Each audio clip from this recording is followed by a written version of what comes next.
Assalamualaikum sahabat Alikna semua, semoga sehat selalu dan tetap semangat selalu ya dimanapun berada. Kita kali ini mau bahas apakah sebenarnya kesabaran itu punya batas atau enggak sih? Tapi akan kita jelaskan setelah yang satu ini. Like, comment, dan subscribe. Baik sahabat Alikna semua, terkadang di dalam kehidupan kalau kita diberikan rasa sakit oleh orang lain itu memang kita dituntut harus untuk sabar ya. Tapi terkadang ada orang-orang yang dia itu mengatakan sabar itu ada batasnya, kata beliau. Ya, bahwa sabar itu kalau ada batasnya, maka dari situ dia mengatakan kalau kita ada disakiti orang, maka kita tinggal bertindak begitu. Dan ada juga orang yang mengatakan bahwa sabar itu tidak ada batasnya begitu. Bahwa memang kesabaran itu merupakan perintah dari Allah Subhanahu wa taala, maka jangan kita pintar-pintaran gitu membuat batasnya. Karena memang itu perintah dari Allah, langsung laksanakan. Ya, tapi memang kesabaran itu pahit. Ternyata kesabaran itu adalah sangat pahit. Ya, dia tidak semudah membalikkan telapak tangan dan juga tidak semudah memejamkan mata. Dia mudah untuk diucapkan tapi sangat sulit untuk dilakukan. Maka dari itu sahabat semua, ada juga orang yang mengatakan bahwa kesabaran itu justru memang ada batasnya. Seseorang yang dia melewati rasa sabarnya, sebenarnya itu merupakan sisi kelemahannya sebagai manusia yang tidak sempurna. Maksudnya dia menunjukkan ini memang natural, sifat manusiawi, ya.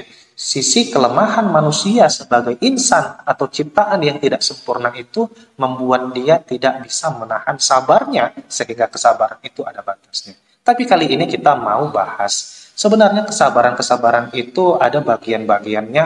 Di sini kita ambil dari kitab yang ditulis oleh Dr. Muhammad Sayyid Ahmad ya, di dalam kitab yang bernama Akhlak Al-Usrah Al-Muslimah. Di sini dijelaskan sahabat Alikna semua bahwa kesabaran itu ada bagian-bagiannya. Bagian yang pertama yaitu sabar terhadap ketaatan kepada Allah Subhanahu wa taala. Di sini dijelaskan wa yadhharu atharuhu qabla adaiha bi tashihin niyah was-sabri an syawa'ibir riya. Wa ilaihi al-isyaratu biqaulihi sallallahu alaihi wasallam innamal a'malu binniyat. Ya, sabar terhadap ketaatan ini, sabar dalam ketaatan ini dia terbagi tiga juga nih sahabat semua. Ya. Yaitu sabar sebelum kita melaksanakan ketaatan itu, sabar sebelum kita melakukan ibadah itu. Yang pertama ini apa bentuk sabarnya? Yaitu bitashihin ya, dengan memperbaiki niat sebelum kita melakukan ibadah itu. Dan bersabar terhadap syawa'ibir riya, ya, kita untuk tidak melakukan riya. Dan terhadap petunjuk ini, Nabi kita menjelaskannya innamal a'malu binniyat, bahwa sesungguhnya suatu ibadah itu tergantung pada niat seseorang. Dan yang kedua, wasabru asna al-ibadah, sabar di pertengahan ibadah. Apa itu bentuknya? Bihaitsu la tatakasal an tahqiqi adabiha wa sunaniha. Wa la'allahul murad biqaulihi ta'ala walladzina hum fi shalatihim khashi'un. Bentuk kesabaran di pertengahan ibadah itu adalah kita tidak bermalas-malasan untuk melaksanakan semua adab-adabnya dan juga melakukan semua sunnah-sunnahnya. Dan mungkin inilah yang dimaksudkan Allah Subhanahu wa taala di dalam firman-Nya di surah Al-Mu'minun, walladzina hum fi shalatihim khashi'un. Ya, yaitu orang-orang yang di dalam sholatnya itu mereka menjaga kekhusyuannya. Oke, yang ketiga, sahabat Alikna semua, adalah kesabaran setelah kita selesai melaksanakan ibadah itu. Apa bentuknya? Bihaitsu la yunzaru ilaiha bi'ainil ajab wala yatadhaharu bi ifsya'iha lis-sum'ah, ya. Kita tidak memandang ibadah kita itu dengan pandangan level yang tinggi. Kita menghebat-hebatkan perbuatan kita itu, wala yatadhaharu bi ifsya'iha lis-sum'ah, dan kita juga tidak berperilaku untuk seperti sum'ah yang menganggap bahwa kita inilah yang hebatnya, bahwa di atas bumi ini ibadah kita adalah termasuk ibadah yang paling diterima oleh Allah dan paling sempurna bentuknya, itu juga tidak boleh. Ya, firman-Nya apa? Di dalam Al-Qur'an dijelaskan, ya ayyuhalladzina amanu la tubtilu shadaqatikum bil manni wal adha. Wahai orang-orang yang beriman, janganlah engkau batalkan kebaikan sedekahmu itu dengan cara menyebut-nyebutnya dan juga dengan cara menyakiti orang yang kamu beri itu. Dan wa bihadza yata'ayyanu anna sabru 'alal ibadah la hududalah. Dari sini dijelaskan bahwa sebenarnya kesabaran terhadap ibadah itu tidak ada batasnya. Oke, itu tadi yang pertama. Yang kedua adalah sabar terhadap kemaksiatan. Ini jenis sabar yang kedua ya, sahabat Alikna semua. Sabar terhadap kemaksiatan itu bihaitsu tatasama ala syahawatin nafsi wa nazagati syaiton wa nastaqbihu kulla baghin wa munkarin wa fahsyain. Ya, bentuk kesabarannya apa terhadap maksiat ini? Yaitu kita menguasai syahwat atau nafsu kita, dan juga kita menguasai untuk tidak bisa digoda oleh syaitan, wa nastaqbihu kulla baghin wa munkarin wa fahsya, dan kita menganggap buruk semua bentuk kemungkaran, bentuk fahsya, ya, bentuk kejahatan, dan juga bentuk bagyun, bentuk kedurhakaan, semua kita anggap itu buruk. Walaysa li sabri fi hadzal majal hudud. Nah, ini dia penjelasannya, bahwa sabar di dalam menahan kemaksiatan itu tidak ada batasnya. Oke, apa alasannya? Li anna kullaman hiin anhu fal mu'min mutalabun bijtinabihi. Ya, karena semua orang mukmin itu terhadap larangan-larangan Allah itu mereka diwajibkan untuk menjauhinya. Walihada qala Nabi sallallahu alaihi wasallam fil hadis, "Man haitukum anhu fajtanibuhu wa ma amartukum bihi fa'tu minhu mastata'tum." Ya, ini firman hadis. Ini hadis Nabi kita dijelaskan di dalam hadis qudsi, apa yang aku berikan, apa yang aku larang terhadapmu maka jauhilah, dan apa yang aku perintahkan kepadamu, kata Allah, maka lakukanlah itu semampumu. Oke, kemudian itu tadi jenis yang kedua ya sahabat semua. Kali ini kita bahas jenis kesabaran yang ketiga. Jadi kesabaran ini sebenarnya ada bagian-bagiannya di dalam buku ini. Nanti akan saya jelaskan skemanya ya, akan saya jelaskan skemanya agar sahabat semua tidak bingung bagian-bagiannya, biar nggak pelit-pelit gitu ya, biar nggak bingung. Oke, bagian yang ketiga yaitu sabrun ala dzarra'il haya wa balaiha wa huwa a'la maqamatis sabr. Di sini dijelaskan kesabaran terhadap kesulitan hidup, bala, dan juga cobaan, musibah-musibah. Maka dia a'la maqamatis sabr. Ini merupakan jenis kesabaran pada kasta yang tertinggi. Berarti kalau sabar dalam jenis yang ini merupakan kebaikan yang paling luhur dan juga pahalanya mungkin besar ya.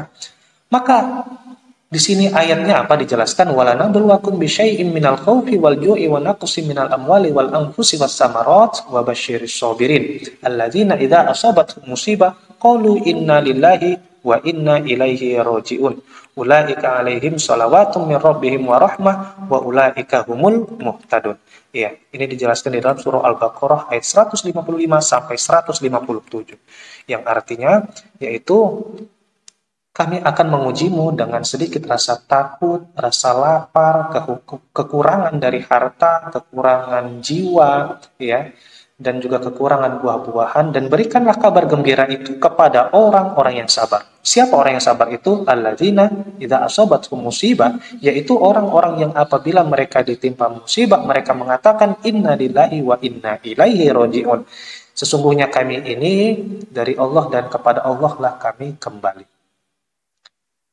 Apa balasannya? Ulaika alaihim shalawatun min rabbihim wa rahmah wa ulaika humul muhtadun. Mereka itulah orang-orang yang akan mendapatkan kebaikan dari Tuhannya, dan mereka itulah orang-orang yang mendapat petunjuk. Hukumnya apa, sahabat semua? Wasabru fi hadzal majal la hududalah.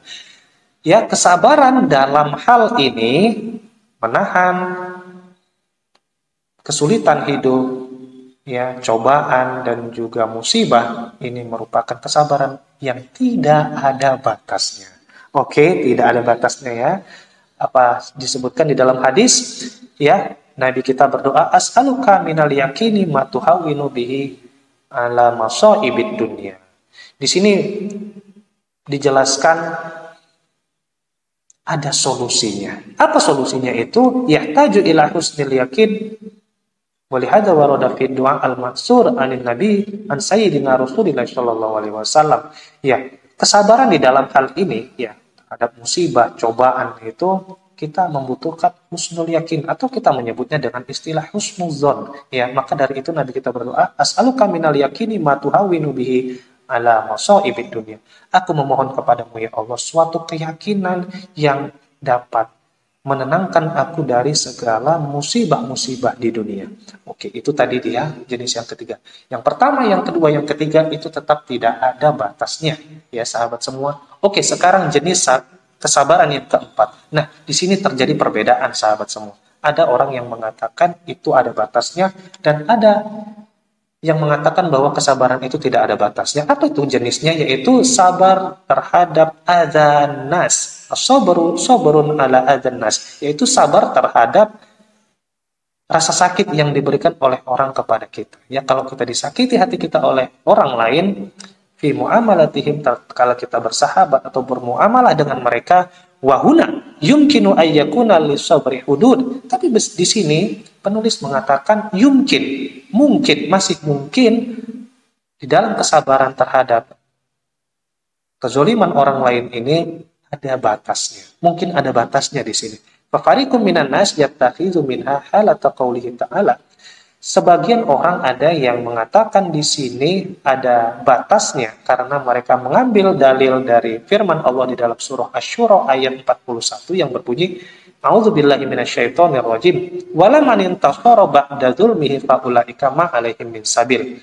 Dan bagi orang-orang yang mereka membela dirinya setelah mereka terzolimi, maka tidak ada alasan bagi kita untuk menghujah mereka, untuk melarang mereka. Ya, karena mereka sudah dizolimi. Dan juga ada orang yang berpendapat, walaupun kita dizolimi, walaupun kita disakiti oleh orang lain, sebenarnya memang tidak ada batasnya. Ya, mereka mengambil firman Allah, yaitu di dalam surah Al-Furqan ayat 63. Wa ibadur rahmanil ladzina yamshuna 'alal ardi hauna wa idza khatabahumul jahiluna qalu salama. Dan ada sebagian dari hamba-hamba Allah yang Maha Pengasih itu yang mereka berjalan di atas bumi dengan tenang, dengan tunduk, dan apabila ada orang-orang yang menyakiti mereka dengan kata-katanya, mereka tetap mengucapkan salam. Ini Masya Allah, ini luar biasa. Ya, dimana ketika orang walaupun dia sudah disakiti, dia tetap masih memberikan kesabaran. Tapi mungkin ada nanti cara-caranya untuk memberikan contoh yang baik terhadap orang yang menyakiti kita itu, bahwa semestinya seperti inilah yang harus dilakukan. Sama seperti Nabi kita dulu tatkala mendengar orang yang sering meludahi beliau itu sakit, langsung Nabi kita menjenguknya. Ya, padahal kalau kita sebagai sisi manusiawinya, ya entahlah itu. Ya, tapi itu memang Nabi. Ya, itu bentuk kesabaran yang dicontohkan di dalam ayat ini. Walaupun disakiti, tetap dia bersabar, bahkan memberikan kebaikan terhadap orang yang menzoliminya. Itu Masya Allah.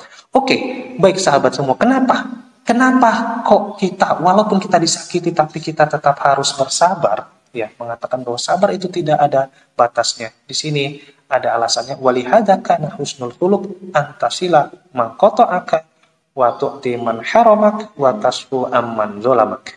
Ya. Karena perangai yang baik, budi pekerti yang luhur itu membuatmu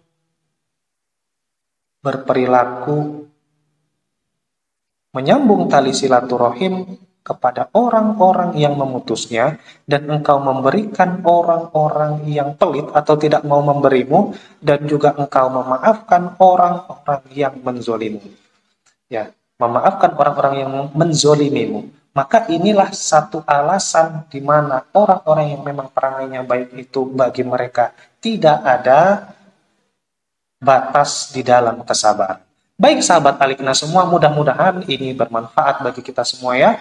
Kalau nanti mungkin ada anggapan-anggapan yang lain dari sahabat semua, atau ada prinsip-prinsip yang berbeda, atau juga mungkin ada pendapat-pendapat lain dari literatur-literatur yang lain, silahkan dituliskan di kolom komentar. Begitu juga kalau ada pertanyaan ya. Tapi kita batasi sampai di sini saja dulu pertemuan kita ini. Terima kasih. Assalamualaikum warahmatullahi wabarakatuh.